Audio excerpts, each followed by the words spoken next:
saya di sini terinspirasi dengan tempat yang memang ada, dan awalnya ada mimpi.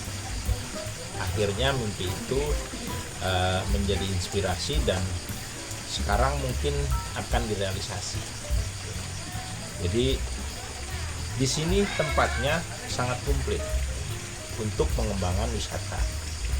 Cuman saya tidak mau ketika orang mendengar merasa sedikit bosan dengan objek wisata ini, objek wisata ini. Makanya konsepnya saya bikin berlibur ke rumah nenek. Artinya si pengunjung yang datang ke sini bisa mengenal lagi kehidupan zaman dulu ketika kita rindu kepada seorang nenek.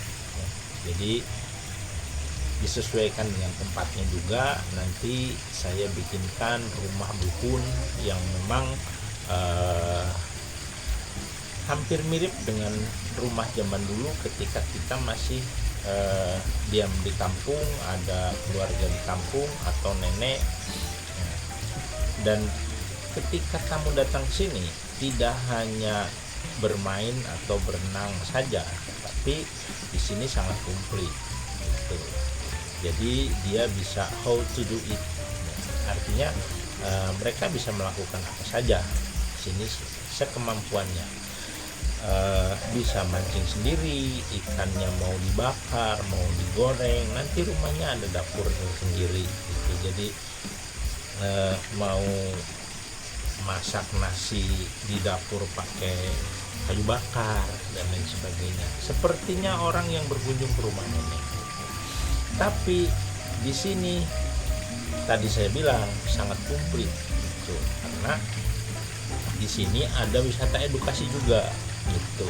Kami di sini kebetulan kedatangan dari Poltek, ya, Politeknik, terkait dengan minyak padi, dan di sini tempatnya sangat indah. Banyak spot-spot yang bisa ditawarkan kepada turisme. Kenapa begitu? Saya ini orang tukang main gitu. Makanya saya tahu apa sih yang dia inginkan sebetulnya gitu. Karena dari pagi hari di sini bisa full day.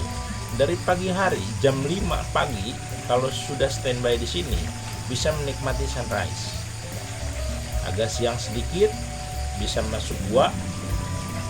Habis masuk gua atau mau trekking melihat aktivitas masyarakat di sini juga bisa, karena di sini ada satu penghasil madu, yang kedua yang membuat gula merah, ada juga yang membuat makanan ringan. Dari situ kita muter, bisa melihat aktivitas orang kampung di sini. Apa sih kerja orang kampung yang sebetulnya di sini, dan tamu bisa interaksi langsung dengan masyarakat. Dan dari situ di sini ada mutiara yang luar biasa, yaitu dinamakan sinkhole atau bebentang. Bebentang itu sekitar 30 meter ke bawah dan dindingnya dipenuhi dengan stalaktit dan stalagmit. Kalau kita mau buat tempat selfie juga bisa di situ. Cuman saya lebih kepada mudah-mudahan lolos ketika nanti disurvei untuk menjadi sebuah penelitian. Sudah terbayangkan ketika skupnya sudah internasional dan akhirnya lolos untuk jadi penelitian di sini, luar biasa. Cuman kami di sini bertujuan ingin memberdayakan masyarakat. Artinya bahwa semua ini bisa terbangun karena dukungan dari masyarakat juga. Dan kami bertujuan pemberdayaan masyarakat untuk meningkatkan ekonomi masyarakat di tempat. Karena dengan modal yang sangat sederhana juga kadang tersendat, cuman saya merasa bahagia karena inspirasi saya sebagai orang seni bisa tercurahkan di sini. Jadi semua apa yang saya bikin di sini, side plan-nya saya simpan di otak saya dan nanti akan saya realisasikan seperti apa bentuknya. Nanti siapapun bisa berkunjung ke sini dan melihat hasil dari apa yang sudah menjadi impian gitu. Yang akan disuguhkan di sini satu kolam renang. Ya, kolam renang itu fungsinya buat apa? Yang pertama, kami juga melihat keadaan masyarakat di sini yang memang kadang butuh tempat bermain, harus saja pergi ke tempat yang jauh. Dan juga melihat di dunia pendidikan bahwa di sini untuk berenang saja harus keluar ke desa yang lain yang skupnya masih Kabupaten Pangandaran, cukup jauh, dan kadang anak-anak yang mau berenang juga sedikit berisiko karena harus mengendarai motor dan sebagainya. Makanya kami bikin di sini. Nanti juga saya akan mencoba bicara dengan sekolah-sekolah di sekitar sini yang ada supaya bisa melakukan latihan berenang di sini.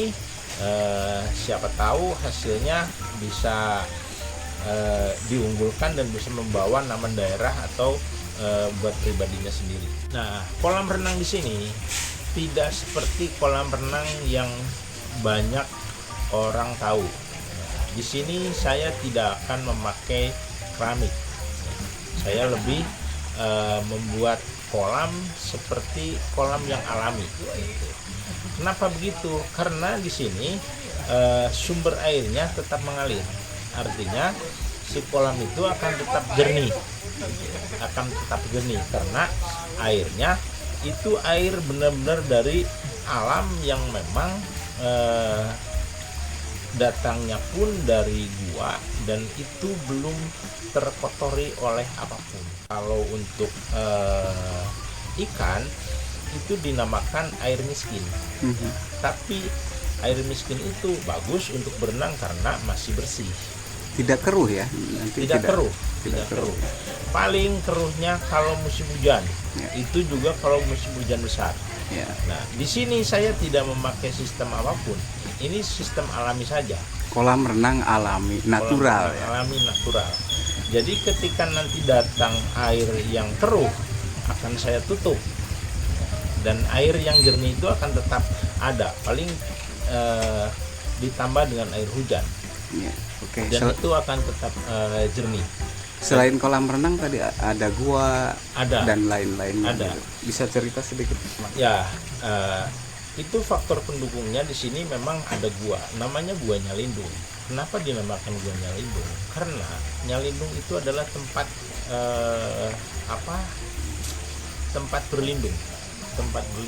Makanya konon katanya zaman dulu waktu zaman DITII atau orang sini menyebut gerombolan, dan masyarakat ketika masuk ke dalam gua itu akan merasa aman. Makanya di sini tempatnya dinamakan Nyalindung, yaitu tempat berlindung. Dan katanya tempat ini tidak terdeteksi ya, kalau lihat di map. Dan yang lebih fenomenal di sini bahwa penyakit hewan itu tidak ada.